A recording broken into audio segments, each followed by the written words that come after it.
Hello, good evening, and welcome to the combined meeting, 5 p.m., March 2nd, 2020. Roll call, please. Ms. Acosta? Here. Ms. Fabry? Here. Mr. Fiocchi? Mr. Holmes? Here. Mr. Rivera? Here. Mr. Sabrana? Present. Mr. Silva? Here. Mrs. Cottaspati? Present. Ms. Spinelli? Here.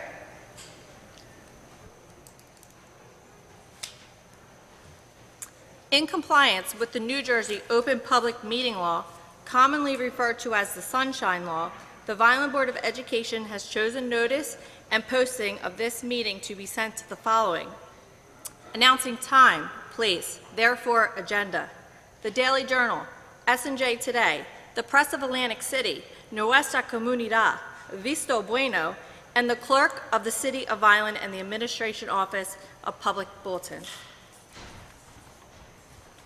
At this time, we're going to have the Barcy Elementary School join us in our flag salute.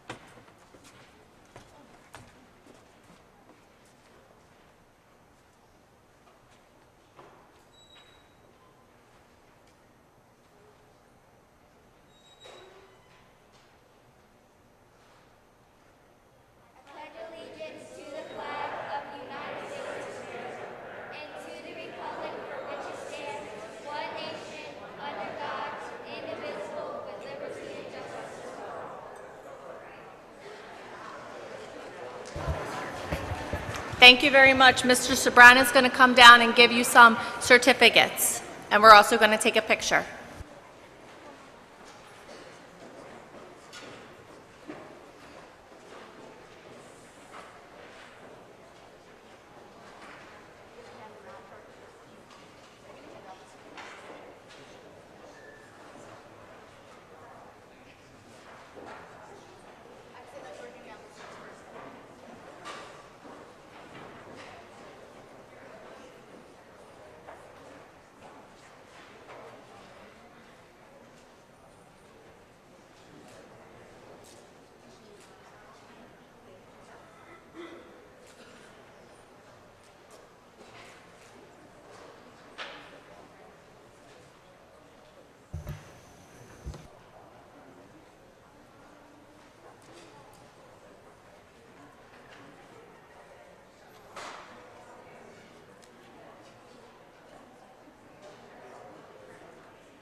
Thank you and great job.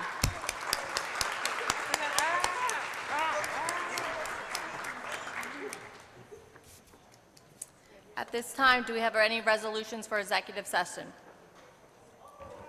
Not at this time. Superintendent Mr. Yano, at this time, we have our special presentations. Thank you, President Spinelli. We have 3 presentations tonight. We will be using the screen, so in a moment we'll need to move. We'll have Mr. Hall begin with a presentation on a proposal for bus tiering for next school year. Ms. Dawn Leary, our business administrator, will also present an update on the preliminary budget process for 22-23, and then Mr. Fry will also provide us with an introduction on student academic achievement for VPS. So Mr. Hall, Ms. Leary, Mr. Fry, if you could approach the microphone, we're going to bring the screen down, and we'll get started. Thank you.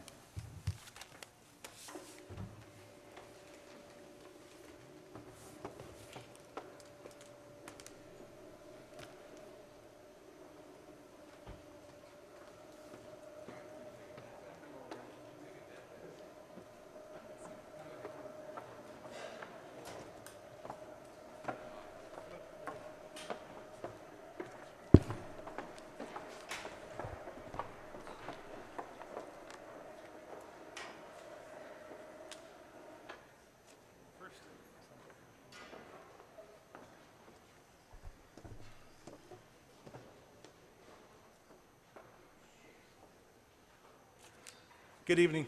I'll take this mask off. Currently, we have issues with the current tiering system, and we've reviewed it, and start and finish times are an issue and so forth. So myself, Superintendent Yano, and the Business Administrator, Mrs. Leary, went through the whole tiering system pretty thoroughly, and this is what we've come up with, okay? So currently, the problem that we're having, that there's a national shortage with drivers. Part of that is because of COVID-19. Part of it is because of CDL licenses are hard to get. So with that problem that we had, we reviewed the current system and tried to figure out ways where we could optimize and make things better for Vineland. So the solution we came up with would be restructuring the tiering system. We feel that it'll dramatically improve student transportation for the following reasons. It'll improve the AM and PM arrival times. It'll increase efficiency, which will improve route coverage, which is a major problem that we have right now. Increase time to complete routes, which is an issue that we have right now. It'll balance the tiers, because currently right now our elementary part of it is very unbalanced, and it just takes so much time to complete the routes. This will increase driver availability. The tiering system will require us to adjust the current bell time system, and we'll go into that. This proposal is based on an analysis that was done of all routes that we currently have. All right, the current tiering system right now is Tier 1. We have 62 regular needs buses. We have 13 special needs at the high school level and so forth. That's the top tier. Tier 2, there's 71 routes, which is majority middle school routes. Special needs is also 22 routes in that tier. Tier 3 is 85, and special ed is 33. It's a total of 286 routes. The proposed adjustment would take us to 62 routes in the first tier. Special needs would probably be about the same. Tier 2 would be 67. It would raise special needs to 25 in the second tier. Tier 3 would be 61 routes with 33 special needs, a total of 261 routes. And again, here's a summary of what we have right now for regular education routes, 218 and 190. The current tiers that we have right now, it just shows you, we have Shalleck, CC Tech, and Vineland High School. It's a total of 62 routes, and these are the schools that are in. We have a proposed new tier system, which is pretty much 62 routes, but we've made some adjustments. And adjustments mean we went through routes to figure out how to optimize and bring those down. Tier 2, again, is here. We have middle schools in here. We have Compass, and we have here. The only change in Tier 2 would be we're moving preschool from Tier 3 to Tier 2. There's 15 routes. Again, Tier 3, these are the schools that are there. The new tiers, we're going from 85 routes to 61. There's a big difference here. Special education will remain the same for Tier 1. Tier 2 will rise by 3, which it'll be 25, and then Tier 3 will remain the same at 33 routes. Proposed bell times. Proposed bell times, educational time. The first tier will be 7:30 to 2:07, which would mostly be high school. Tier 2, which is mostly middle school, will be 8:35 to 3:15. Tier 3, the majority of that would be elementary. That would be 9:40 to 4 p.m. The proposed bus arrival times is on the other side of that, 7:15 to 2:17, 8:20 to 3:25, 9:20 to 4:10. Benefits of bus tiering. We're estimating a savings of $725,000 in the first year. Currently, we have routes with the cooperative, which are about $250,000. We have many students that are placed outside the district, which are being brought back at a very high premium this year, and we're paying that premium. With the tiering adjustments, we think we can bring most of that stuff home. Reduced routes. Maintenance, fuel, and repairs will be decreased. Increased driver availability and the efficiency, which would maximize driver coverage throughout the routes. The steps so far, we met with the Transportation Committee, which we've completed. We had to meet with Central Administration, we had to meet with Building Administration, principals, association partners, VEA, UAW, and so forth. Our timeline. In October, I met with Superintendent Yano and Business Administrator Mrs. Leary. November, we did the analysis of our current routes. December, I met with them again, and January. We got a proposal of what we wanted to do. We met with our committee in February and let them take a look at this thing. Right now, we had to draft this for the board, and we're in March, and then we're going to move forward with some feedback from the shareholders, basically. Just to go back real quickly, a tiering system is essentially the time slots where the money in transportation is getting each driver to do as many routes as you possibly can. So a tiering system is getting as many buses into each time slot as possible. So that's what we're here and we're trying to do. Okay, thank you. Any questions or anything?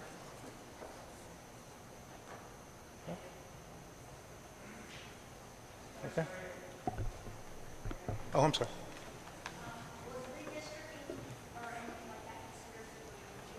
No. Currently, with the adjustments, we're looking at 65 minutes between each tier. Existing right now, I believe we're at 52 minutes between high school and middle, 45 minutes between middle and elementary. So we'll have more time to complete routes. Okay. Any questions or anything? I have copies with Mrs. Leary. If anybody needs a copy of this thing. Thank you.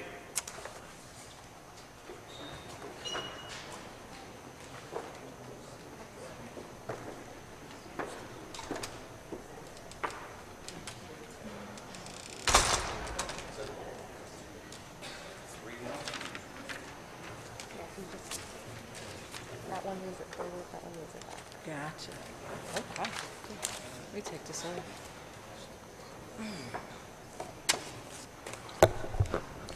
Good evening, fellow board members and members of the public. I'm going to give you a brief synopsis of the budget process and let you know where we are in terms of revenue. The overview, annual budget process, I'll be talking a little bit about. Our state aid summary, I'll give you some information on that as well. Proposed tax levy and other revenues. And for our upcoming budget presentation on the 23rd, I'll have more information about our proposed expenditures. The annual budget process, we start this in the fall. We start pretty early. We try to take a look at where we are and where we want to be. We open up next year's fiscal year in Systems 3000, which is our accounting system that we use every day. Personnel creates our salary tables for the subsequent year.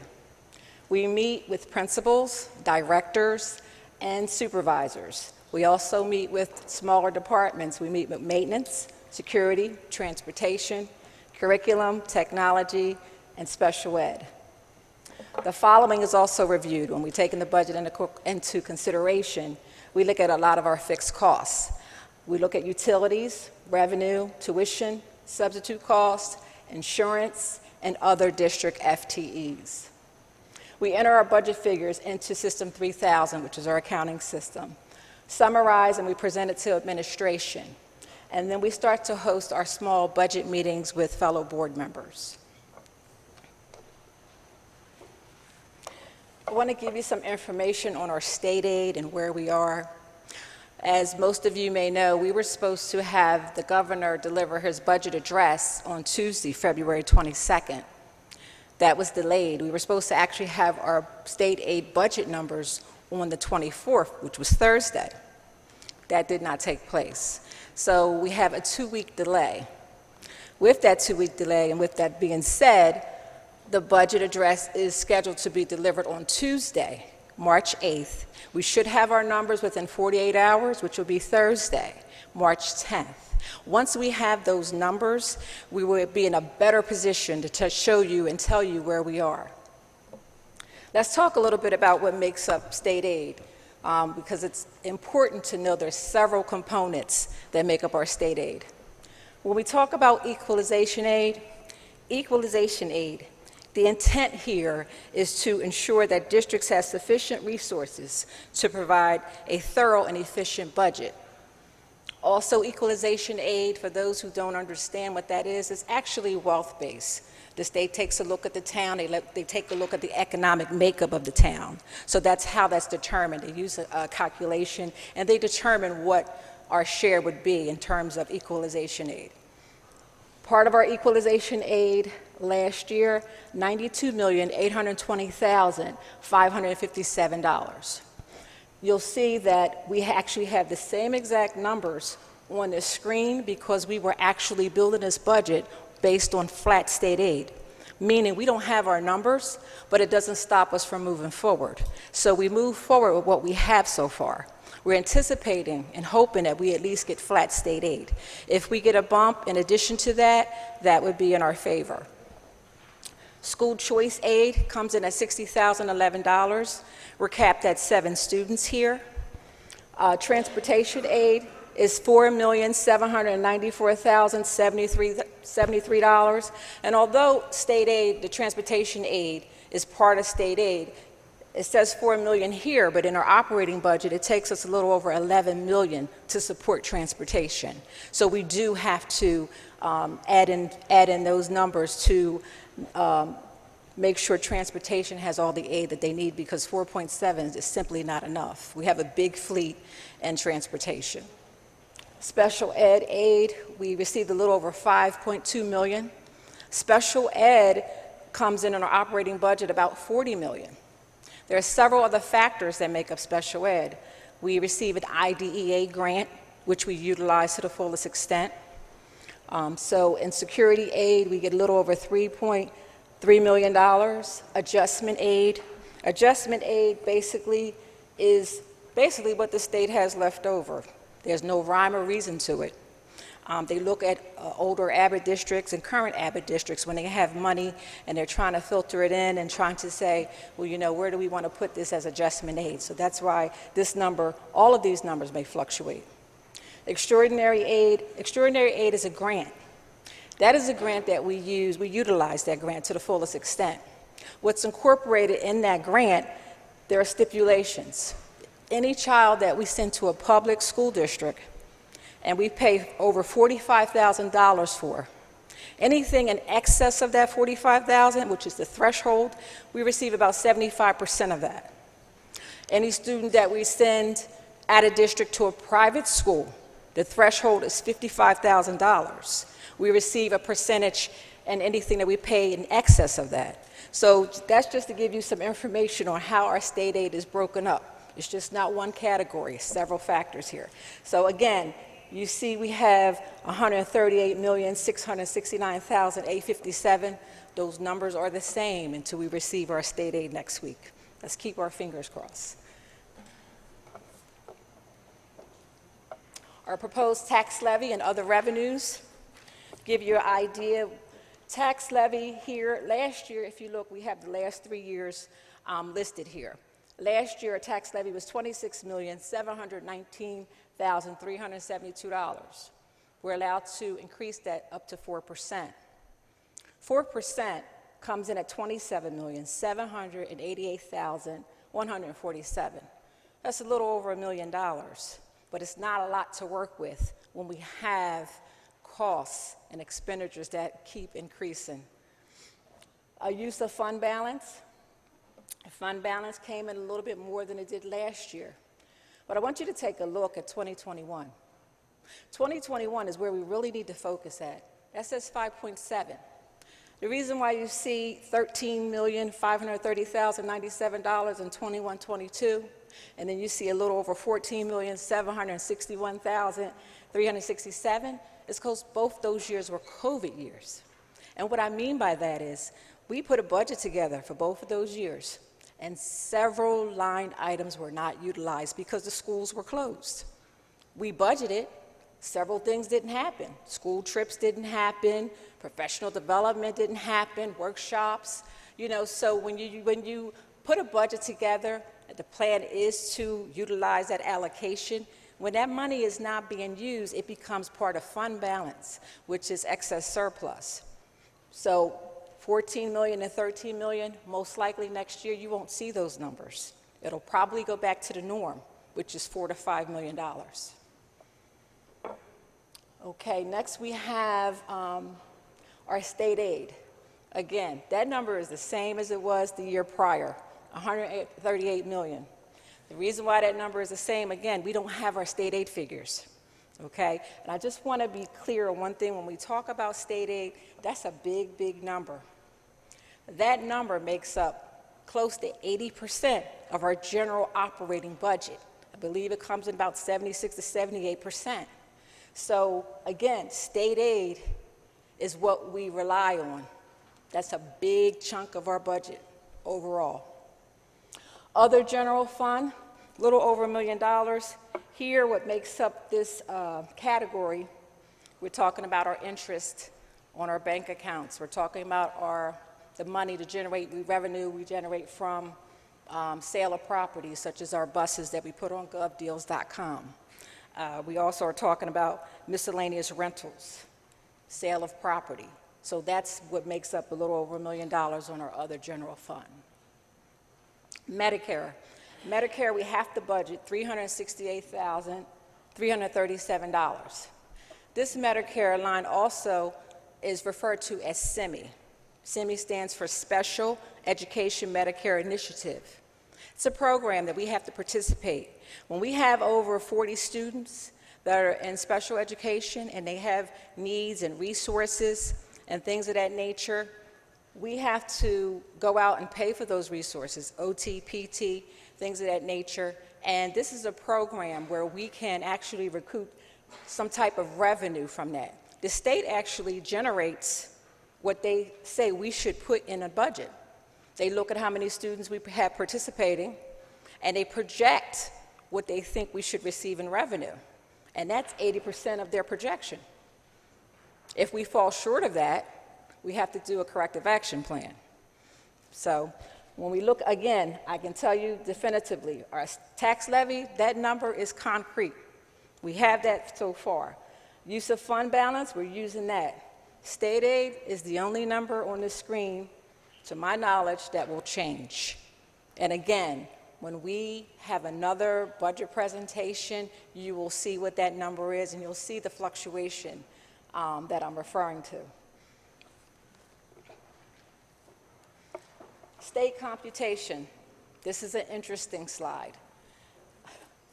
Local fair share. Several of us hear that, and we're not sure what that means. The share as determined by the state, what that means is Vineland School District should be at least receiving $63,028,930. Our proposed tax levy, if you remember from my prior slide, proposed tax levy was only 4%, which came in a little over $1 million. The amount below state requirement is important to note.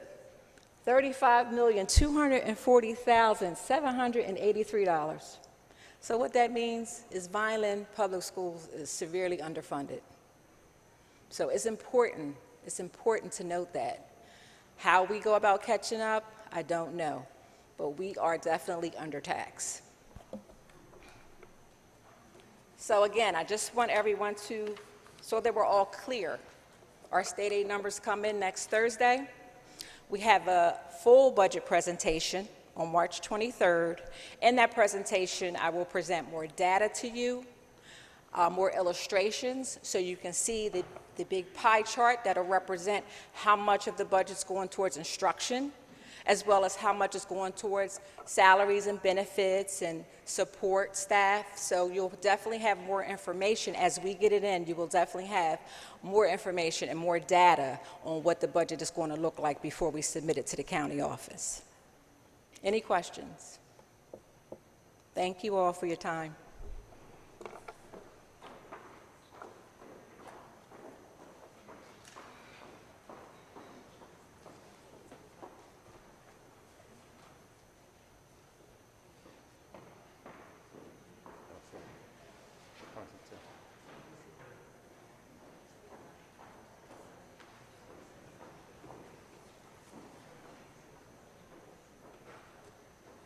Oh, damn.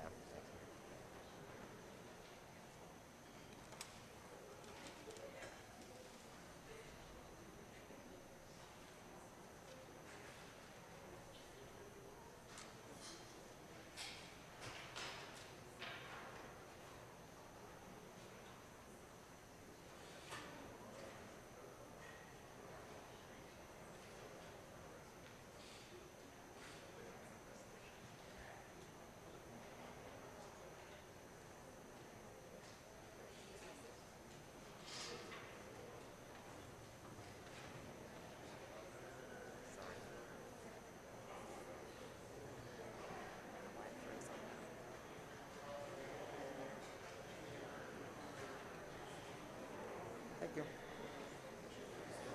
Thank you, Gia. Good evening, everyone. Thank you, Mr. Yano, Ms. Spinelli, Board of Education members. Tonight, I would like to introduce you to a new tab on the district website titled State of the District. This presentation is designed as an introduction so you are aware of the location of the data moving forward. The goal is to share some of the work that has been completed to collect school and district data that will be used in the future. The objective of the State of the District data collection is to improve the decision-making process of school and district leaders. The process consists of two key components. The first is a collection of key data on a regular basis that is graphically mapped for ease of interpretation. The second is to hold regular meetings around the data that is rooted in interactive and collaborative problem solving aimed at improving student performance. Over the last couple of months, each department was asked to focus on key progress indicators that drive student success. Some of these indicators are traditionally used to guide decisions like instructional practices, benchmark assessments, and teacher evaluation data. Others are more specific, like the identification of standards for remediation and how to monitor small group instruction. Some include significant changes to the curriculum, like the SEL cycle class in the middle schools, and how to report the impact on student achievement.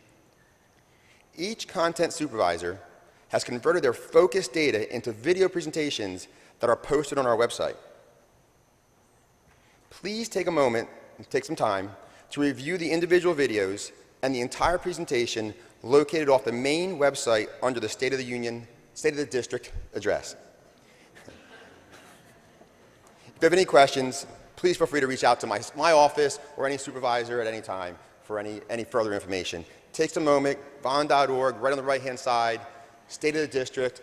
There's about 12 videos there, as well as the full presentation. Thank you. Any questions? Okay, thank you very much.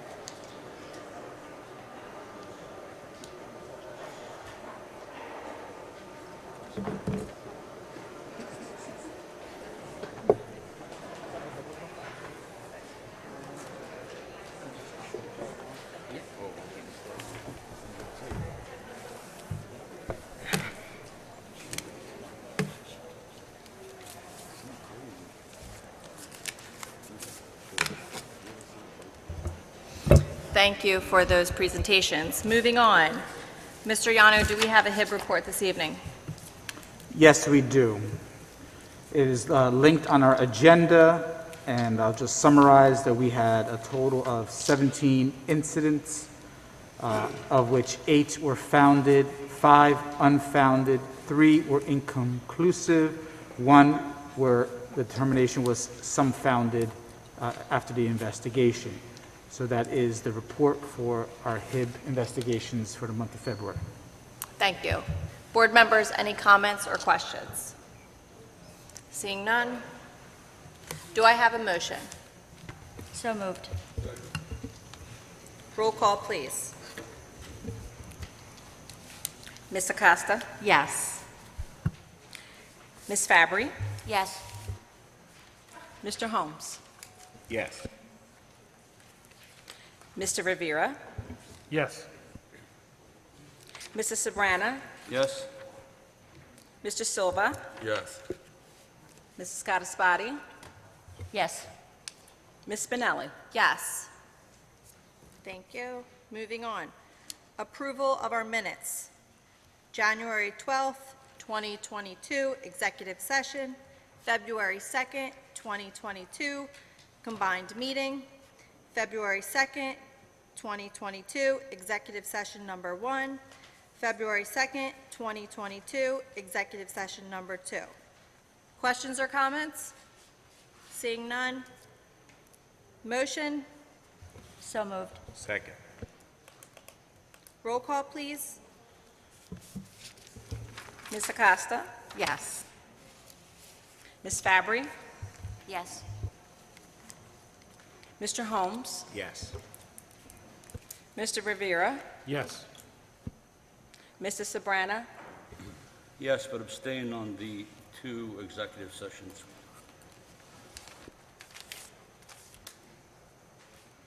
Mr. Silva? Yes. Mrs. Scottispati? Yes. Ms. Spinelli? Yes. Thank you. Committee reports this evening. Do my fellow board members have any committee reports to report on? Ms. Scottispati? After the last board meeting, the Board Negotiations Committee met and decided to reach out to the VEA to see if we could attempt to resolve things without proceeding with the scheduled fact-finding. As a result, the Board Negotiations Committee and the VEA Negotiation Committee met on February 24, 2022, for more than 6 hours. During that evening, the parties exchanged multiple proposals. The last offer made by the board was rejected by the VEA without further counter from the VEA. That offer was consistent with our review of area settlements and met the demands of what the board believed to be the VEA's prior wage proposal. However, it was not acceptable to the VEA, and the parties will now proceed to fact-finding on March 15th. The board committee supports a wage increase for the membership that commensurates with the current climate while still providing funding for services the board deems necessary to support the education of our children. Thank you, Ms. Scottispati. Any other committee reports this evening? Mr. Holmes? The Policy and Personnel Committee met on February 23rd, 2022 at 4:15 p.m. Present were Dr. Sneed and Mr. Yano, Dr. Rossi, Ms. Spinelli, Mr. Fiocchi, Mr. Sabrana via Zoom, and myself. We discussed facilities, skills craftsmen salary adjustments, assistant coordinators transportation, which is on the agenda tonight. We also discussed some items regarding personnel concerning the budget, accountant salary minimum, the acting assistant principal posting at Memorial, clerical openings at payroll, personnel in Wallace, clerical transfers at Wallace and personnel, teaching vacancies, and the Wallace admin posting deadline, which was February 25th. We also went over some policies, mandated policies, which are on the agenda tonight. That's all.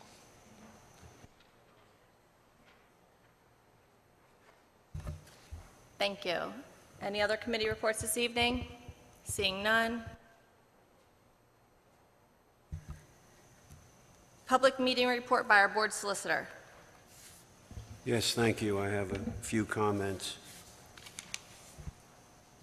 A number of topics have come up in discussion, and I wanted to address them. One involves executive session. I just wanted to comment that the board is permitted to retire into executive session to discuss certain limited matters that are set forth in the Sunshine Law. The board customarily tries to have those executive sessions at the end of the meeting after the public portion is done as a courtesy to the public. But there are times when the subject matter of the executive session is also on the agenda.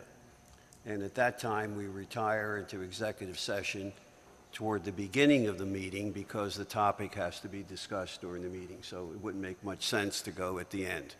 So I just wanted to make it clear that the board attempts to defer at all times to the public with executive session, but there are exceptions when needed. Another topic that has come up has to do with emails by board members, either to themselves or to the superintendent as FYI items. Periodically, I remind the board that you must be very cautious when you email another board member and copy the rest of the board, or if you email the superintendent and copy the rest of the board. I remind you, you should add at the end of your email, please do not respond, and please do not exchange emails on this topic, because your purpose was just to give that information to board members, not to engage in a discussion, because that's a potential violation of the Sunshine Law. So periodically, I remind the board of their responsibility to do that. Finally, I wanted to mention this topic. Periodically, questions come up regarding conflicts of interest or other ethical issues. These issues are often challenging to board members because many times the ethics rules do not make sense or appear to be inconsistent. Although we may not agree with these opinions, we should honor them. Recently, questions have arisen regarding the extent to which board members may advocate their position on a given subject. For example, if superintendent recommends adding another child study team, any board member can support that particular recommendation and attempt to persuade other board members to join him or her. This is done all the time with our legislators.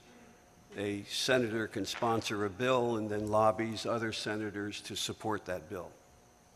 However, there are exceptions to that rule. For example, when the board first considered naming the Vineland North building after Mr. Tanner, Mr. Dewinney became quite a vocal advocate for the Tanner camp. I suggested to him publicly that he had to disqualify himself from that discussion and vote. Our policy for naming of schools set forth specific criteria and a specific process. Board members had to maintain an independent approach to that process. Otherwise, public trust and confidence would be impaired if family members and other supporters of other nominees believed that one or more board members had supported and lobbied for another nominee. In that context, board members were acted in what is called a quasi-judicial role, requiring each to be independent and neutral. So the point is that board members may advocate his or her position on certain matters, but may not cross the line. For example, if there's another group involved, such as the library nonprofit, who was involved with the Oaken Main School, it would have been inappropriate for a board member to disclose to that group closed session discussions and comments of other board members, or to disclose which board members held contrary positions or positions contrary to the library group.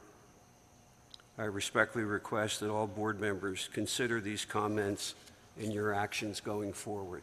Thank you. Thank you for that legal opinion, Bob. Moving on. Bob, before we begin our public comments section, could you just go over the Roberts Rules Protocol?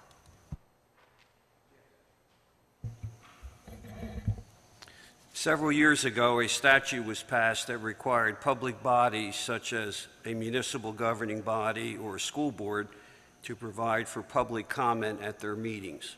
For many, many years prior to that time, this board recognized the rights of the public and invited the public to comment on agenda items in any matter involving the school district. The United States Supreme Court, the New Jersey Supreme Court, and various other state and federal courts have addressed public comment at school board meetings.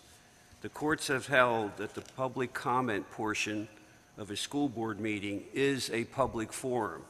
In other words, members of the public have a First Amendment right of free speech to address a Board of Education. These comments can be unfavorable, caustic, unpleasant, or critical. However, the courts require that the exercise of this free speech be done with civility and decorum, regardless of the content. The right to free speech is not absolute and is subject to reasonable limitations.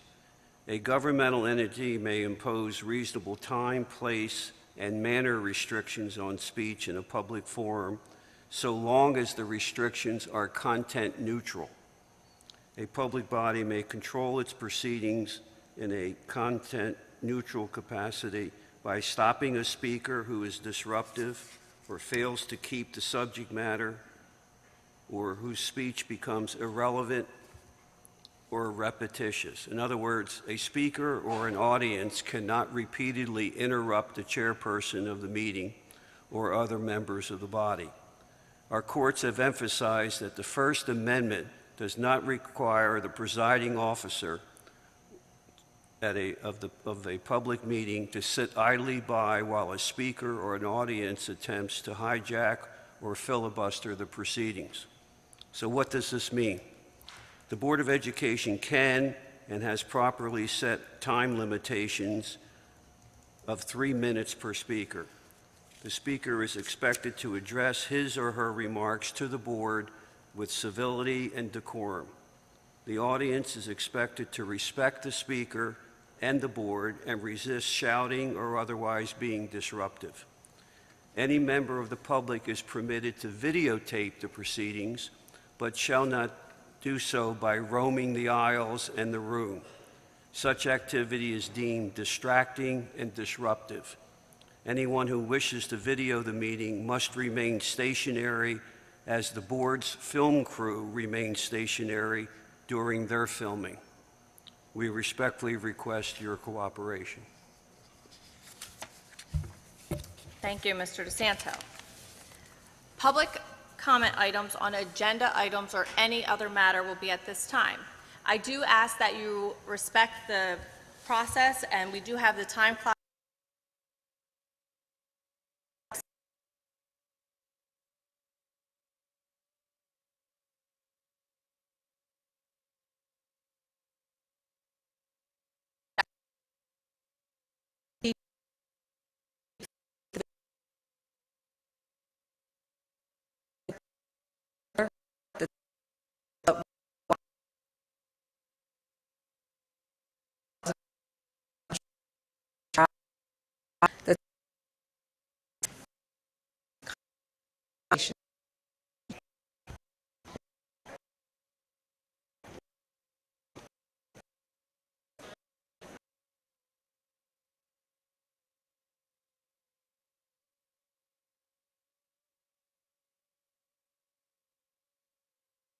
All right, here we go.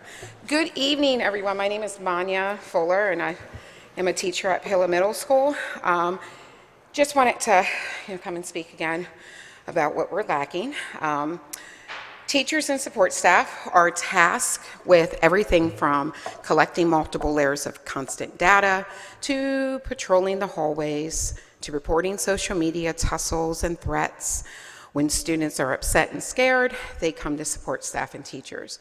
During lockdowns, we are tasked with following all protocols, then tucking ourselves and up to 31 students quietly in a hidden space in silence. During fire drills and evacuations, we are tasked with getting all students out of the building safely. This plus plan lessons, differentiate lessons, self-train on materials introduced by the district, and the list goes on and on. Why are we denied a fair contract with fair pay? So parents and taxpayers, I know that money is often a sticking point. So if there's not enough money to pay the teachers and support staff that holds the district together, why was there enough money to give 14 people in central administration $90,951 in raises this year? Never have I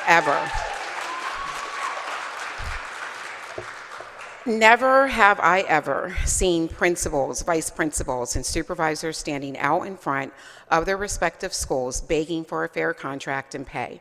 Never have I ever seen vice principals, principals, or supervisors at board meetings asking for a fair contract and fair pay.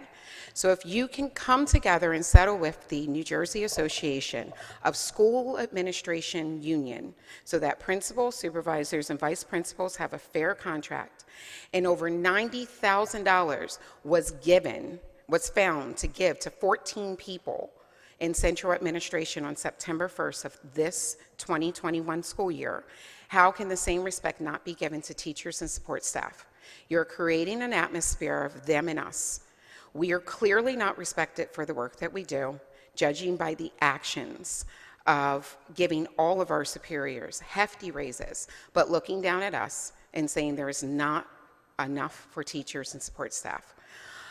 I will end by reminding people that at Pillow alone this year, we have lost two teachers of the year, and an awesome math teacher to CC Tech.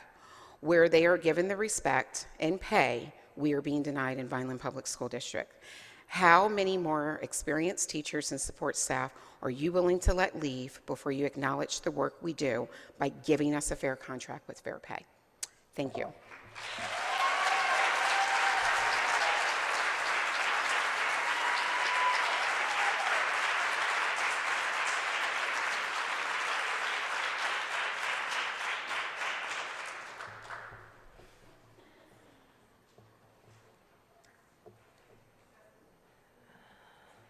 All right. Good evening, everyone. When you turn off the cameras, I don't think you really get the right to say who's recording. Now, I'm not saying that was intentional. I know typically, though, the board does not go into deliberation at the beginning of a meeting for 45 minutes. We're not done. I know what game you're playing, please. It's quite outrageous to be told to sit down at a public meeting. I understand I'm a student. You can't really control me as if I were in school right now. Please don't tell me that you care about freedom of speech, but you turn off the cameras. Don't tell me you respect teachers, but they have to beg. They have to beg to make a wage that in the current climate, it's not good enough. I am a product of public education. I'm a product of a lot of these teachers that are sitting here. A lot of these people are my former and current teachers. I would not be who I am today without them. And I think a board that talks so much about how it's making its best interest for the students, well, here's an opinion of a student. Respect your workers and respect your teachers. Respect your ESL teachers especially. Respect your special education teachers especially, because clearly you don't. You clearly don't. And I will not be told, please, that I was roaming the aisles and distracting. Was anyone here distracted? Anyone here bothered by my presence? I think not. Originally, I was going to be a much more neutral, nonpartisan party to this, but I think that changes now. I usually would not get quite personal in my remarks, but unfortunately, the current circumstances have made me realize this is quite an anti-democratic institution. I would like to be proven wrong. I don't believe any of you are truly bad people, but the system is coercive and makes moral people do immoral actions. And I call upon you, please do the right thing. Respect your teachers and give them a fair contract. If there can be a raise for administration, there can absolutely be a raise for the people that do the most work, that being our teachers. It seems like the harder you work, the less you get paid. It's quite disgusting. It truly is. All I have to say is you are preying on the fact that, the teachers are loving and compassionate people. It's illegal for teachers to strike in New Jersey, and a lot of them would not want to just because they care so much about their students and want to teach them. So stop preying on the generosity and the love and compassion of these teachers, and give them what is theirs and what they earned and what they deserve. Thank you.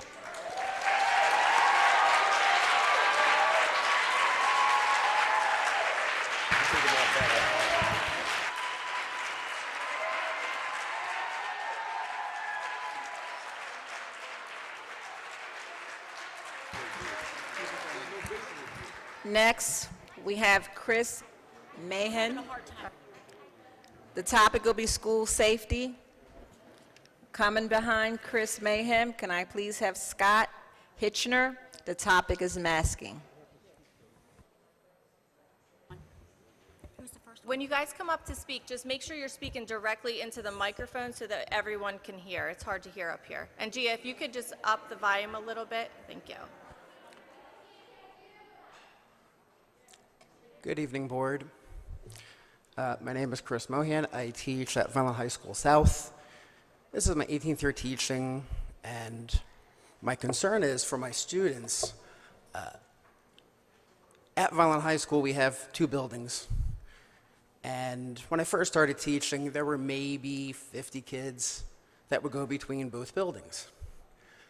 We now have over 300 to 400 every period. Now that might seem like a large number, and it very much is. We have a lot of students that can't get everything they need in one building, so they then have to go to the north building, then back to the south, back to the north, back to the south. So you add up with the amount of time that they are spending in the parking lot. They're not in a classroom receiving an education. So if our job is to offer the best education possible, how can we do that when they're in the parking lot going between buildings? They're doing that because there aren't enough teachers in either building to provide all of the classes that they need to stay in one building. The other thing I'm worried about is we don't have enough security guards between both buildings or in between the buildings to actually keep our children safe. We have a lot of seniors that leave for senior release. I cannot tell you how many times I've seen through the window where a kid almost got hit by a car because a senior's trying to get to work and there's no one to stop the kids from walking and there's no one to stop the car from going. Luck never gives, it only lends. We have been lucky so far. What happens when that luck runs out? How can we justify to a parent, I'm sorry your child got run over, we didn't have enough staff? We need more security guards. We have too many people, too many students going unmonitored between the buildings, and we have too many students going between the buildings. And I understand you're trying to be financially responsible, and I appreciate that. I understand it's not easy to do. However, when does responsibility turn into negligence? Because yes, we're being financially responsible, but we cut security guards, we cut the number of staff when teachers leave our school. We don't hire replacements. Or we hire some replacements but nowhere near enough, and now we have not enough staff and not enough security, and we have students that are going unmonitored, and it's not safe. I'm worried about them. I'm speaking on behalf of the parents whose children I teach and all about the children I'm actually teaching. I am worried for their safety because what if it's one of my students going between the building, and I have several who do, and they're the ones that get hit by the car. How can we justify that? We can't. So in the name of financial responsibility, okay, but can we also maybe try to get more staff, and especially more security guards? We don't have enough. So I'm really, really worried about that. That's all I have to say. Thank you for your time. Have a good night.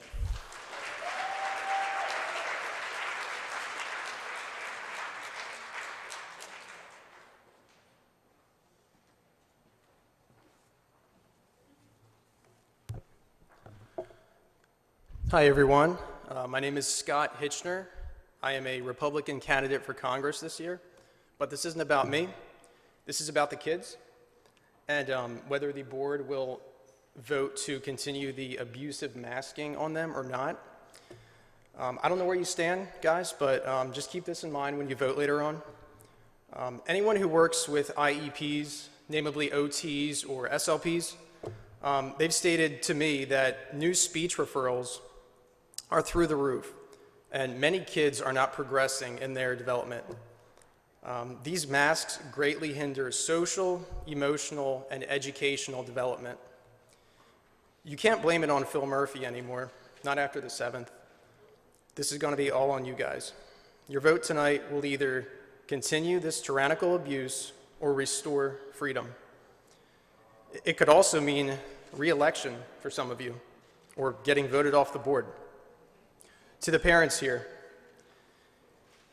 if the board votes to keep forcibly masking kids, my advice to you, pull them out, homeschool, find a pod, do whatever it takes. That's all I have. Thank you for letting me speak. I pray that you guys make the masks optional. Thank you.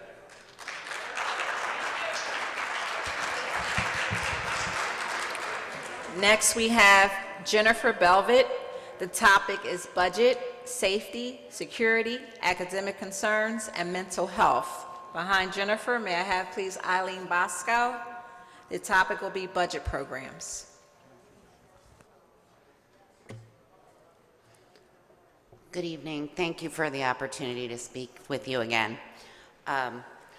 We have larger class sizes at Vineland High School North and less security guards.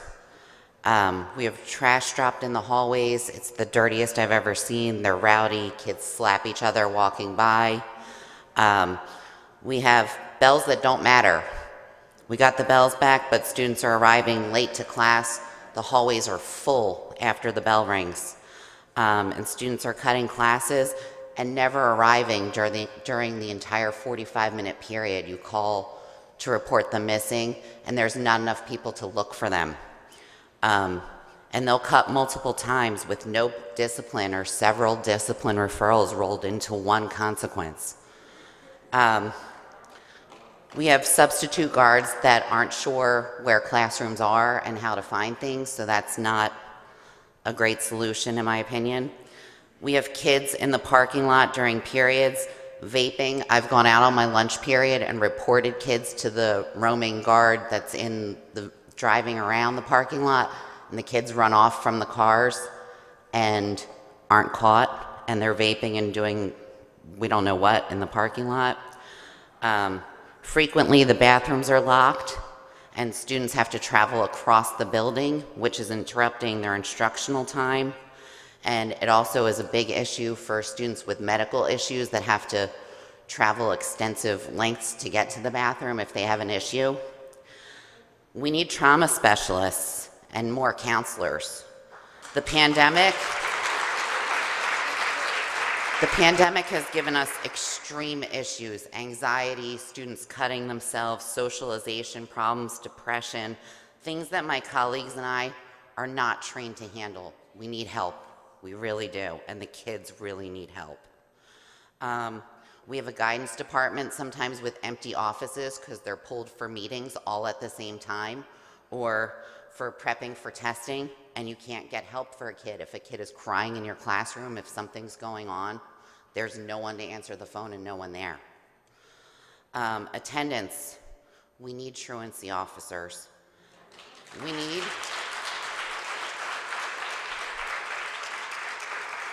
I'm going to run out of time, shush.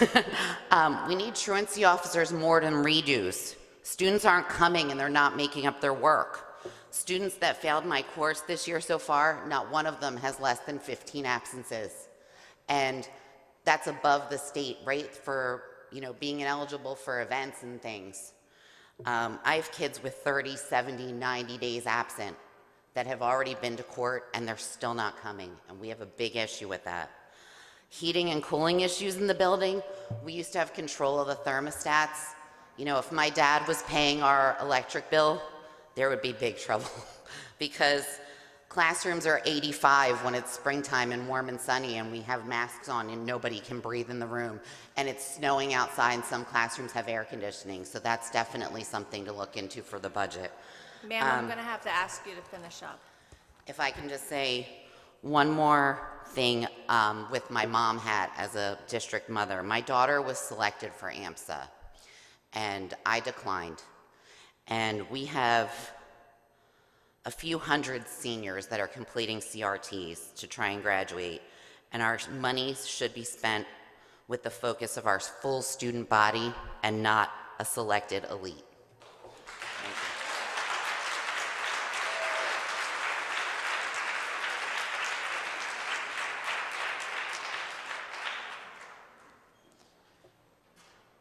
Good evening.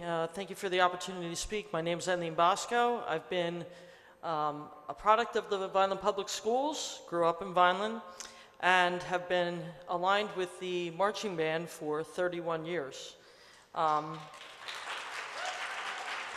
in my final year here, and I just wanted to speak tonight in hopes to make a plea to you that you continue to support the arts in Vineland. Our programs are outstanding. They speak for themselves, all of them. Our kids, you saw it tonight. You have a young man who got up here who's in my marching band who, like it, not like it, is well-spoken and knows how to address himself and knows how to present himself in front of a group of people. I think tonight I wanted to stress to you that I don't think you realize that, and this is just one of many examples, that our marching band program is pretty much self-funded. I know that's going to sound shocking, but other than buses, transportation, all of the expenses, field show costs, costs of uniforms, costs of flags, costs of equipment, costs of music, anything we need to be able to do what we do, we fundraise. We fundraise and we pay. Our band parents are second to none. They are the strongest group of people I've seen.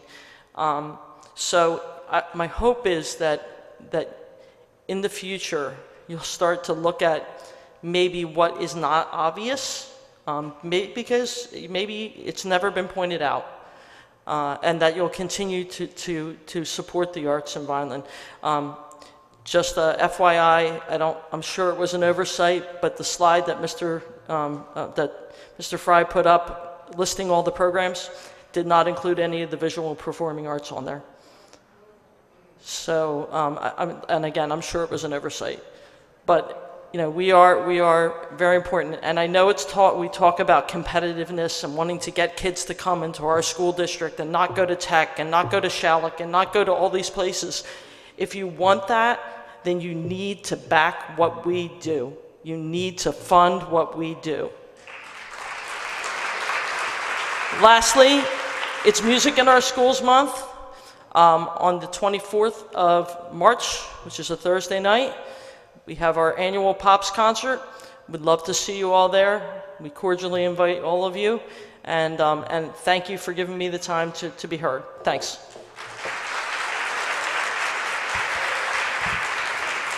Next, we have Jillian Munyon. The topic will be mask mandates. If I can also have Linda Fields. The topic will be executive session.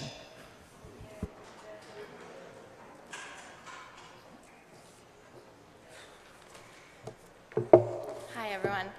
I wanted to speak today about the mask mandates and in hopes to sway your opinion if that's how it's going to go. I really wholeheartedly believe that our children are, I'm going to cry. They're not, think of the word, they're not being able to articulate. They're not being able to learn by watching a teacher. When people speak, they take their masks down. Teachers aren't allowed to do that. How is a child going to learn how to articulate words without seeing how your mouth works? Everyone touches their masks. Everyone has their face on their mask. They're pulling it down, they're adjusting it. You're getting the germs from your hands to your face, from your face to whatever you're touching. It doesn't matter. The masks aren't working for our children. My son is in first grade. He doesn't understand the fact that there's something on my face and I just keep licking it. He comes home with rashes on his face. I had to send multiple masks to school with my son so he can change it throughout the day because he chews on his mask. You can't tell a kid he doesn't understand. I can tell him, but he doesn't understand. And I can't speak anymore. Thank you.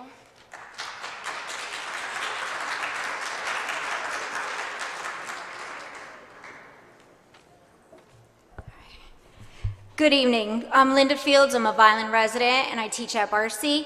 I'm here tonight to talk about our board meetings and specifically executive session, which I know you did address, but I had already signed up to speak and I didn't know I could take my name off. So honestly, I just want to talk about how it affects the community that we serve. The board meetings begin at 5 o'clock, and as most of you who are parents know, 5 o'clock starts our cooking hour, our homework hour, and it begins our nightly routine. We really do want to partner with the board, and I know that you have a heart to partner with your community. And this is kind of hard when we can't engage because of the break for executive session. I know you have a heart to serve. I know you desire to be servant leaders, so I'm asking you to serve the needs of the people and think about alternate times to have your executive meetings. Thank you, and God bless.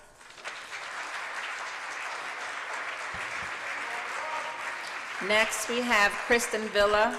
The topic will be mask in schools. And if I can also have Lou Russo, the topic will be budget.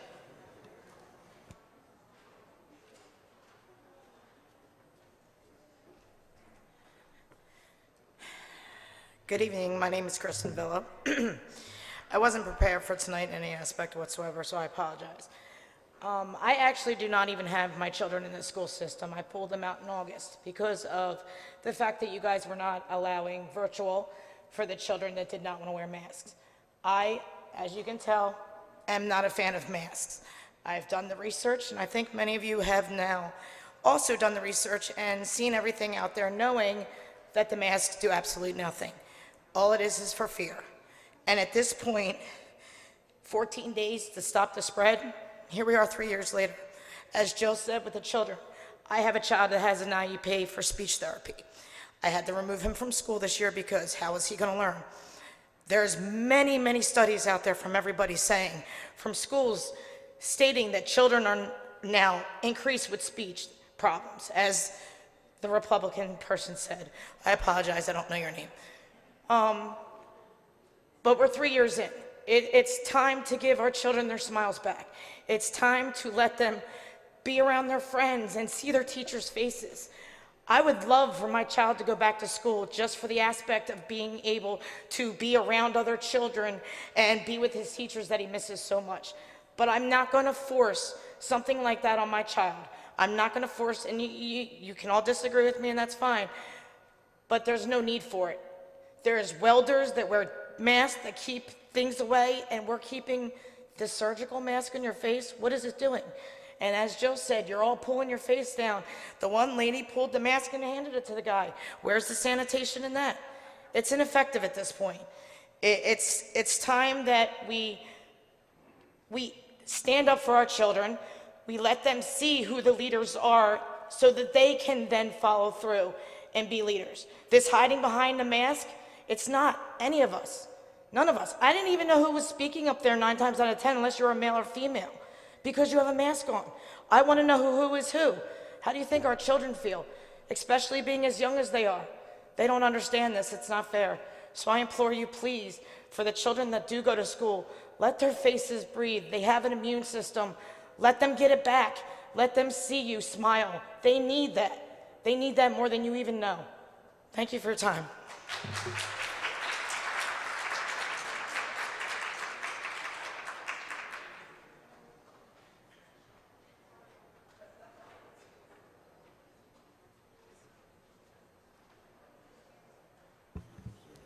Lou Russo, the topic will be budget.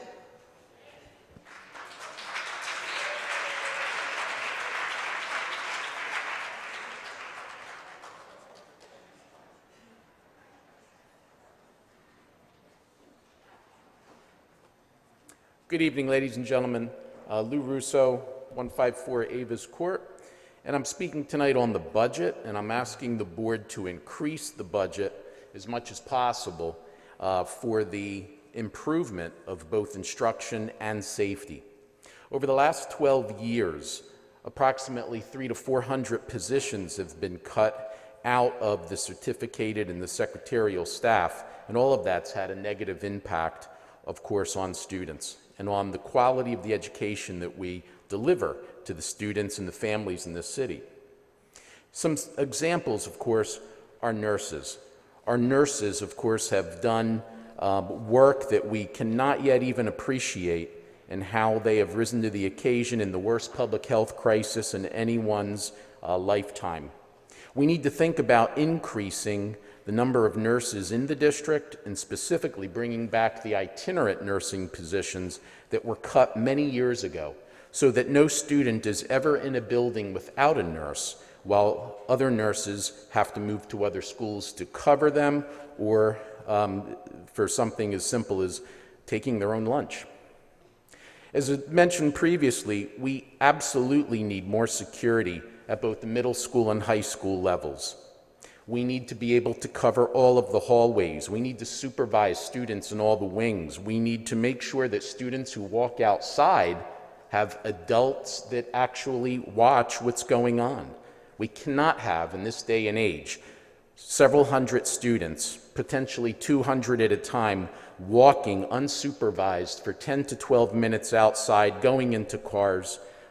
It's an accident waiting to happen.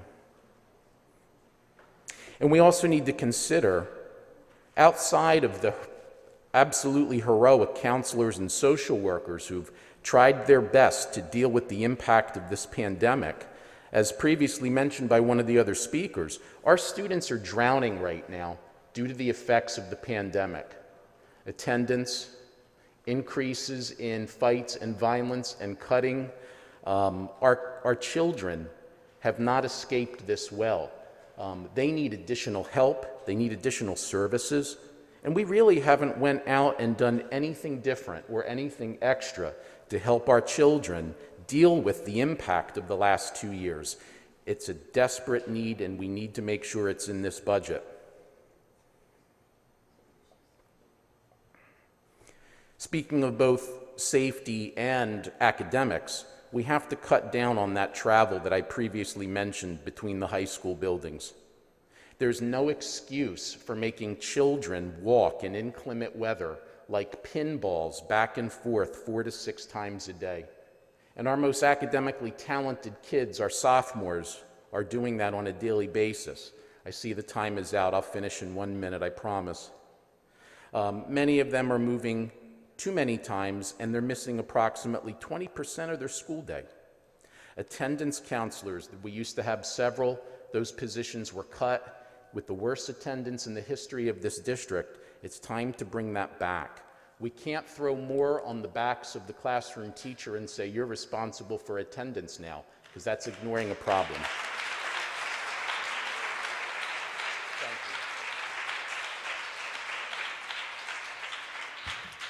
Next, may I have Kim Tatum? The topic will be counselors, as well as Vicki Miller. The topic will be secretaries.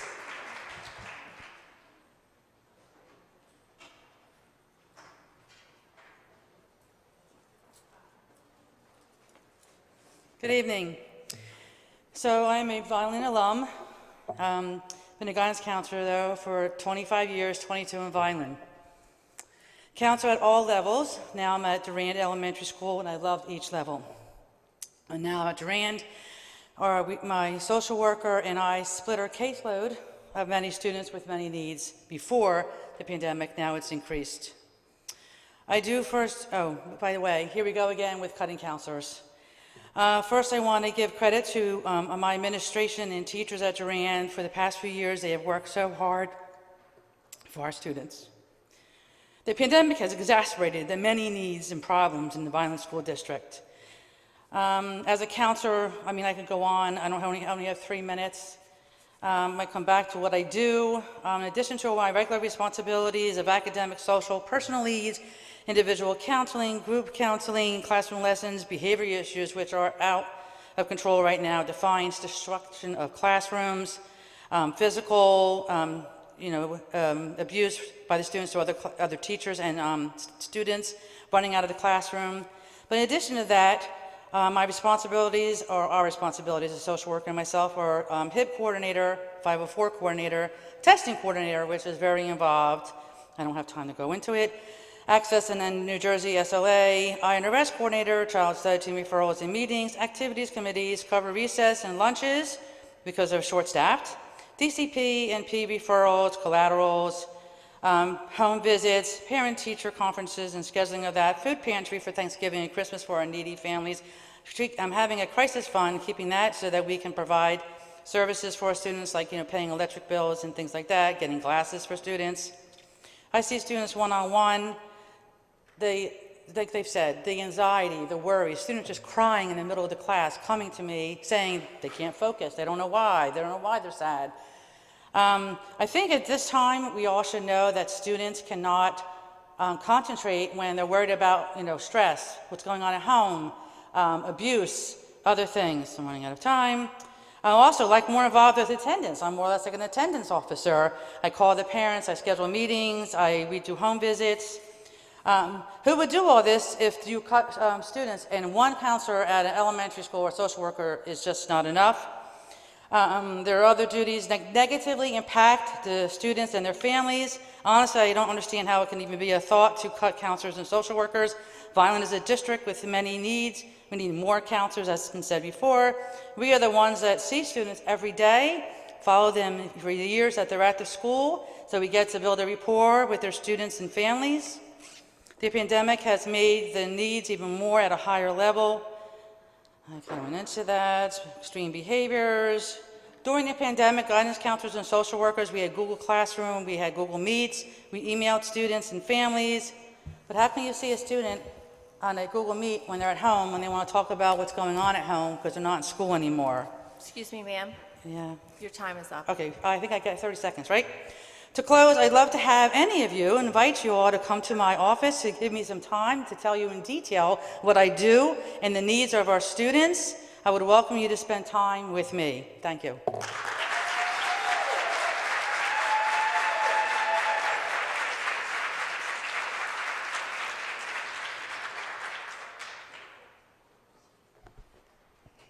Vicki Miller, Vineland.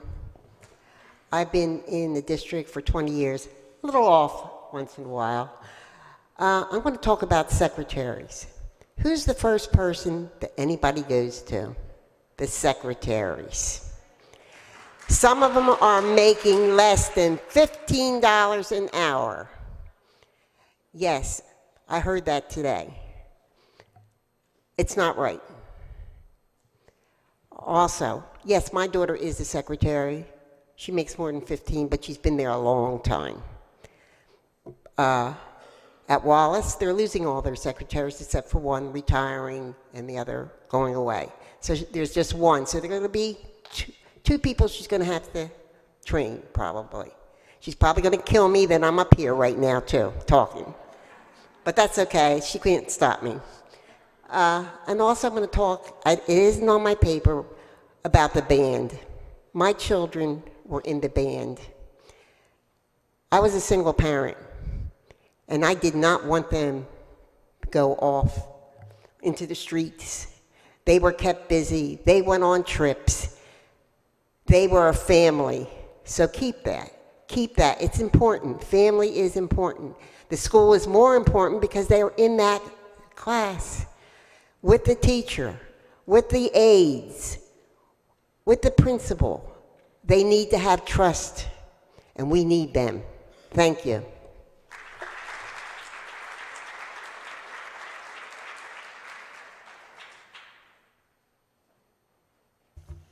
Okay, that concludes our public comment. Moving on to motions and resolutions. Superintendent recommendations for discussion and approval by the board. Number 1, consent agenda. Okay, so requesting discussion regarding personal items 1.1 through 1.2. 1.1, approval of the following: retirements, resignations, terminations, leave of absence, employment transfers. B, students. C, substitutes. and D, extracurricular activities, and 1.2, which is the approval of a salary increment withholding for an employee whose name is on file with the board secretary effective September 1st, 2022. Any questions or comments? Question, Dr. Rossi, can you speak to the process in which we hired an acting principal at Memorial and why that process was different?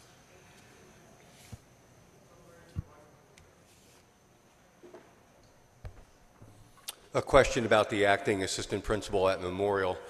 We had discussed in central administration concerns about behaviors that have been mentioned at this podium this evening, and we are trying to provide the best environment for education. It was decided to prioritize that position. 15 people applied to the posting, 10 internal. They were given a series of scenarios in a timed exercise, basically a writing sample with real-life scenarios that occur in our schools. Those were submitted.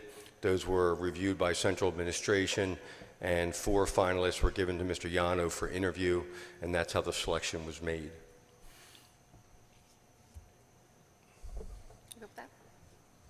Thank you, Dr. Rossi. Do I have a motion? So moved. Second? Do I have a second? Second. Roll call, please. Ms. Acosta? Yes. Ms. Fabry? Yes. Mr. Holmes? Yes. Mr. Rivera? Yes. Mr. Sabrana? Yes on everything except 1.2. I abstain on that. Mr. Silva? Yes. Mrs. Cataspati? Yes. Ms. Spinelli? Yes.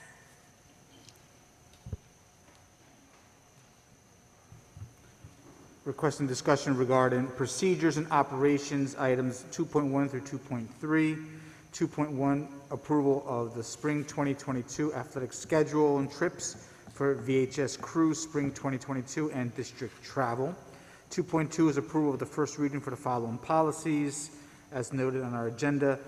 Policy 2415.05, policy 2431.4, policy 2451, policy 2622, policy 3233, policy 5460, policy 5541, policy 7540, policy 8465, and policy 9560.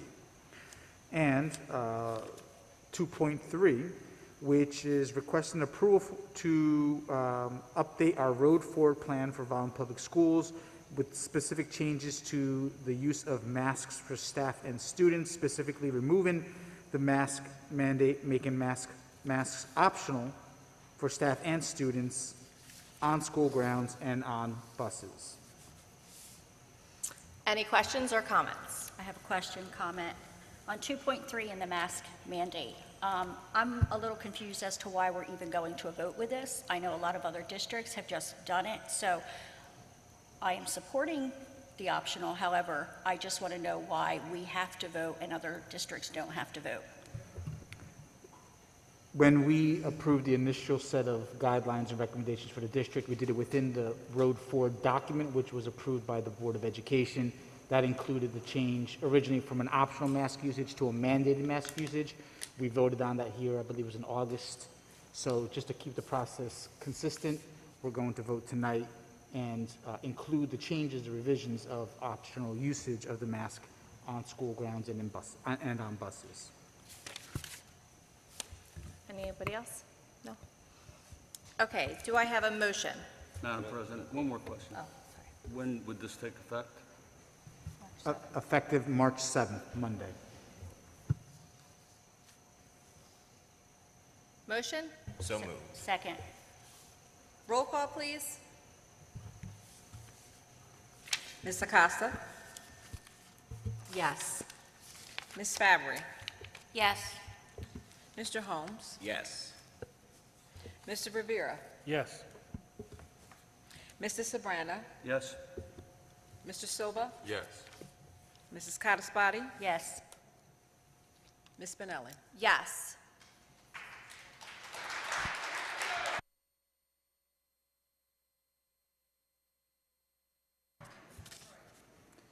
We do not have any items for buildings and grounds, so we will move to finance.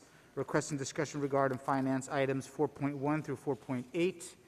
4.1, approval of budgetary transfers for general school-based ECBA for January of 2022. 4.2, approval of the board secretary and treasurer reports for January 2022. 4.3, approval of the placement of special education students. 4.4, approval of a settlement agreement between the City of Vineland Board of Education and a former employee whose name is on file with the Board Secretary. 4.5, approval of the following grant applications. 2021-2022 transportation grant from the Community Foundation of New Jersey for the Vineland High School in the amount of $700. And B, 2021-2022 AFJROTC grant for the Vineland High School Air Force JROTC program in the amount of $250. 4.6, approval of the professional development for Perkins teachers on February 18th, 2022 from 12 p.m. to 3 p.m. Instruction and formative assessment for CTE staff presented by ETTC in the amount of $500. 4.7, approval of Savage training for the district librarians presented by Kimberly Thompson at no cost to the district. And 4.8, approval awarding the following contract for all-in-one school bus app from the contractor transfer on the corporation. The total contract amount will vary depending on the goods and services selected. All proposed fees are on file in the business administrator's office. Questions or comments?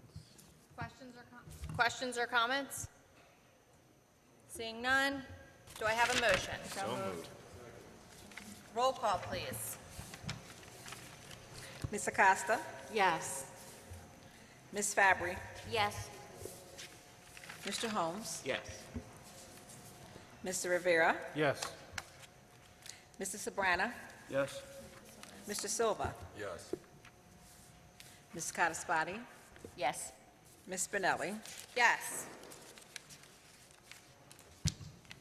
Okay. Requesting discussion regarding finance items 4.9 through 4.15.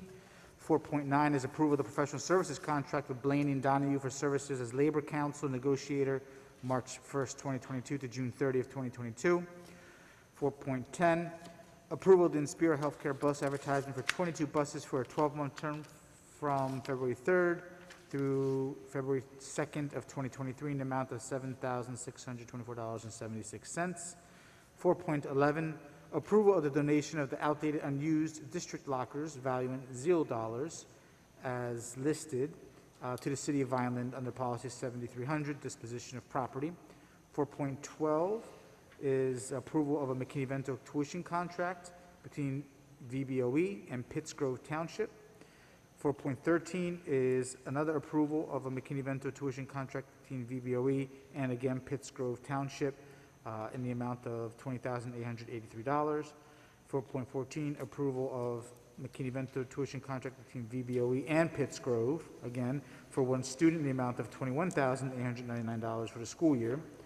And 4.15, approval of the following Cumberland County Regional Cooperative Transportation Initiatives: A, 2021-2022, bid number 9, B, 2021-2022, quoted contract, and C, 2021-2022, addenda. Any questions or comments? Seeing none, do I have a motion? So moved. Thank you. Moving on, roll call, please, sorry. Ms. Acosta? Yes. Ms. Fabry? Yes. Mr. Holmes? Yes. Mr. Rivera? Yes. Mr. Sabrana? Yes. Mr. Silva? Yes. Ms. Cataspati? Yes. Ms. Spinelli? Yes. Thank you. Moving on, no regular agenda items. Proposed items for review or discussion or adoption by board members. Seeing none. Approval of bills occurred in January 2022. Questions or comments? Seeing none, do I have a motion? So moved. Second. Roll call, please. Ms. Acosta? Yes. Ms. Fabry? Yes. Mr. Holmes? Yes. Mr. Rivera? Yes.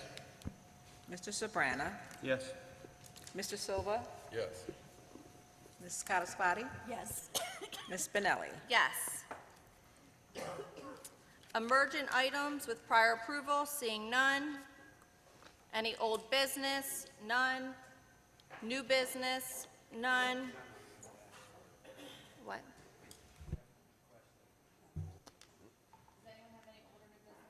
Old or new business? No, okay. Board member remarks. We will start with Mr. Rivera. Good evening, everyone.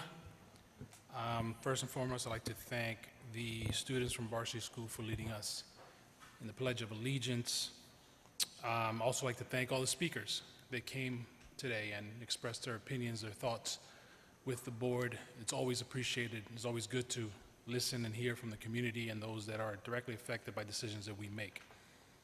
I had the opportunity to visit the Palo Alto School this week and participate in their African American reading, which was a phenomenal opportunity. I'd like to thank Ms. Mercado and Ms. Grady for allowing me to be in their classroom as I read to the students. You want to talk about an intimidating crowd. Nothing's more intimidating than 22 kindergartners staring at you as you read a book and hoping they like it. But it was a good experience, and I appreciate the invitation.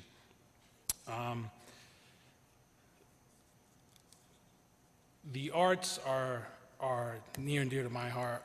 Being a musician, it's something that kept me out of trouble as a kid, and it's something that, you know, I would like to look more into and see how we do fund those programs. It's something for later discussion, I'm sure, and it's been brought up. Again, the teachers that came up today and spoke, I'm going to repeat some of the things that I said last month. Most of you weren't here. Well, none of you were here. There was nobody in the crowd. The work of a teacher is something that it's admirable. I said last month, I have the privilege of having a wife that's a teacher. I know what it is to pay out of pocket for supplies. I know what it is for my wife to be up to 2 o'clock in the morning doing lesson plans. I know what it is to see my wife struggle with students, especially during this time of COVID, and the hard work that she put in to be the best teacher she could be. But like I said last month, I think a lot is being said from both sides. And we're speaking at each other, not to each other. Correct me if I'm wrong, but I keep hearing that we refuse to give a raise. And that is not, correct me if I'm wrong, but that is not the case. I hear that we're refusing to give a raise. Now, we may not agree in the numbers, and that's part of negotiation. But just understand that we are not refusing to give a raise. The public understand that, because we hear a lot of extremes. We hear extremes from both sides, and the truth is usually somewhere in the middle. So let us remember that when we make our opinions and when we say things, whether what's one side or the other, whichever one you side on. The other thing that I hear as far as security, I hear that we're not hiring security guards. There's not enough security guards. Again, correct me if I'm wrong, but we're not refusing to hire security guards. It's just a product of the times that we live in. Just like we're having a hard time finding bus drivers, having a hard time finding janitorial staff. Everyone is struggling to find workers. And Vineland Public School is no different. So I'm hopeful, once again, last month I said it, and this month I'll say it again. I am hopeful that this will be resolved soon. So that way we can move forward, and the children that we serve they can get the best education that we can give them and the best opportunity to succeed, just like I was able to succeed from these public schools. Thank you and have a good evening. Thank you, Mr. Rivera. Mr. Sobrana. Good evening, everyone. Thank you to our flag saluters and also for the staff members that gave us presentations tonight. Like Mr. Rivera, I have a teacher in my house. My wife was a middle school teacher for 33 years. Now she's teaching college, and she said that middle school was a good preparation for that. I also had, both of my sisters were teachers. I spent 20 years in the classrooms here, even though I'm not a teacher, and I understand the challenges of that job and how hard it is. And I'm not speaking for anyone else on the board, but I would be very surprised if all of us don't share the feeling that to our ability to deliver, we want a fair contract for the teachers and to give them as much money as possible. Unfortunately, there are many other considerations sitting up here that have nothing to do with how hard teachers work. We are elected by the taxpayers. A lot of them are struggling out there. They don't have a contract. They work for someone else, and whatever they can negotiate is what they get. So these are extraordinary times, and they're very difficult ones. Understand that we hear you. I personally appreciate all you coming out again to remind us what's happening. I went to a classroom today to read, and it was just another reminder to me why we're all up here. And we want the best for them, and we want the best for you. Thank you. Thank you, Mr. Sobrana. Mr. Silva. Nothing at this time. Mr. Holmes. Nothing at this time.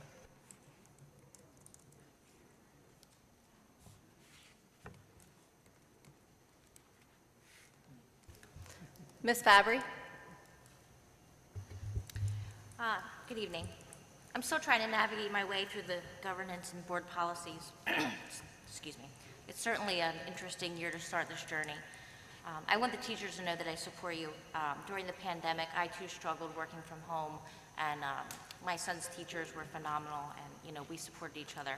I look at the teachers as an extension of myself, because you're with our children more than hours of the day than we are, and I just am hopeful that we can come to a resolution soon for everyone, and that it's settled soon. Thank you. Ms. Caspati. First, I'd like to apologize for my coughing attack. I have nodules in my throat, and when I get dry, I cough, so I do apologize. I'd like to thank our Dane Barcy Safety Patrol for doing our flag salute. They did a fantastic job tonight. To our retirees, I was counting up the years of service, 243 years of service to our district. That's a lot. We thank you and we appreciate you, and I really hope you enjoy your retirement. I also had the opportunity to attend Palo for African American Reading, and also the Cunningham Academy for their African American celebration. I was able to read today at Winslow, and I'll be reading at Petway and Menny's this week. This is the highlight of being a school board member, being into the classrooms and being able to read and do things with the students. To everyone who spoke tonight, I apologize if I got your names wrong, but Ms. Fuller, Mr. Rhodes, Mr. Mohan, Mr. Hitchner, I believe it was Ms. Velvet, Ms. Bosco, Ms. Munyon, Ms. Fields, Ms. Villa, Mr. Russo, Ms. Tatum, and Ms. Miller. There were so many different items on tonight, and I've written them all down, so I do appreciate you guys coming out and speaking once again, and there were some things, again, tonight that I heard that I didn't know. With regard to our mask mandate, optional was for me the only way to go. It's time for our students to be able to interact a little better. Finally, to my fellow board members and committee members, thank you for all of your hard work. Sometimes this position is trying, and other times it's very fulfilling. Keep up the great work, and ultimately remember our students come first. Thank you, and God bless. Thank you, Ms. Caspati. Mr. Yano. Thank you for remembering me. It's always a pleasure to have an opportunity to address this fine group of folks here gathered this evening. To begin with, I want to thank the Finance Committee and the Business Office for the work that they're doing around our school budget. It's incredible work. The team has done an incredible job preparing for the release of the state aid funds and whatever we need to do next after that. So we'll be back shortly, before the end of this month, with a more detailed presentation on the 22-23 school year. I want to say thank you to the curriculum team, the special ed team, our supervisors who put together the first State of the District online presentation. I encourage all of our board members, community members to go to the website, click on that State of the District tab, and view the videos. They're narrated, they're fun to watch if you like data. I hope you all do. And you get to see and learn a little bit more about the school district. It'll be something that we're featuring, so thank you, Mr. Fry, and for your leadership on putting together that project with the team. And again, Mr. Hall, Ms. Leary, our Transportation Committee, for the work that you're doing on preparing a more successful launch to the next school year around transportation. It's a challenging topic, and as you saw in our presentation, we're going to be asking for feedback. What you saw today was a draft. There was no vote on the proposal because we are not at that point yet. We're going to refine the details, the planning, and then come back later on in the school year with a formal presentation and a request to potentially move some of those start times of schools to accommodate that minimum of 1 hour leeway time for our transportation routes to be completed, that we believe will improve how schools are able to transport, to welcome kids in at the beginning of the day and at the end of the day get them home on time. I want to thank Rossi School. They've been named an empowered school by South Jersey Gas for the 4th year in a row. It's a hands-on program that uses a STEM curriculum to teach students about energy efficiency. Our AMSA 5th and 6th grade students did a wonderful service project all of February to help the Spirit and Truth Ministries Food Kitchen. And also we kicked off Rossi's Men of Honor Club this past month with Mr. Holmes and myself being guest speakers, and they've had additional guests. I believe Mr. Russo, our football coach, I believe I got the name correct, was there visiting as well. We want to congratulate our 3 new members who were inducted into the VHS Wall of Warriors held by our high school staff. The wall acknowledges the accomplishments of the school's most celebrated staff members chosen by the VHS Historical Committee. Congratulations to Christina Luciano and Heidi Nieves, who received the Starfish Award and Child Study Team Case Manager Award of Excellence, respectively, at the annual Starfish Award ceremony. And a special shout out to one of our board members, Mr. Holmes, who was named one of Front Runner New Jersey's 30 under 25 Young African American Leaders of South Jersey 2021. Congratulations on being identified and celebrated. Well done. I never knew you were so young. Jeez. Sodexo, thank you to Sodexo too, who has been visiting schools, preparing great presentations, or making smoothies and salads, and providing hands-on activities for our students. Great success for 60 Vineland High School students who passed the non-English portion of the New Jersey Seal of Biliteracy. We're continuing to test students. We will have more than 60 by the end of the school year with the Seal of Biliteracy. We held our 4th Community Action Partnership meeting in February. We have a new date in March. We're looking forward to having more community work around preventing violence and supporting our middle school students and all students for that fact. And also want to shout out to our Vineland High School senior, India Shevidal, who was named Boys and Girls Club 2022 Local Youth of the Year. We will be spotlighting India in one of our student spotlights soon, so I hope you look at our YouTube site. I had the pleasure of meeting 3 different middle school students and interviewing them, exceptional students in our Student Spotlight series. India will be next on that list, so she should be getting an invitation soon. And thank you to Mr. Mike Walsh, who donated over a dozen new and refurbished guitars to the middle school music program. And a final congratulations to Vineland High School junior Najir Dinju, who won the Poetry Out Loud regional competition. So again, thank you for allowing me to present those accomplishments and celebrations. Thank you. Thank you, Mr. Yano. Well, thank you for everyone who took time out of their day to come out to our meeting tonight. We really do appreciate it, and we always like to see friendly faces out here at our board meetings. Regarding VEA, unfortunately, we could not reach a consensus, and therefore we will have to go to the fact-finding process. I am hopeful that the fact-finding process will give us a resolution sooner than later. We also learned a lot of good information that was shared tonight, security, some issues at the high school, and that is really important to my fellow board members and I want to thank you for coming out and bringing those topics up to us and to continue to come out and bring those topics to us, or you can always email us. Prom season is right around the corner, and Coel Banker has 160 free prom dresses this Saturday between 10 and 2 p.m. if you know of anyone that is in need of shoes, dresses, the jewelry, right here on, I think it's Chestnut Avenue in Vineland, 10 to 2, free prom dresses. They have all different sizes, all different colors. It was a great community event. If anyone needs any more information on that, you can reach out to me. And that's all I have for this evening. Thank you.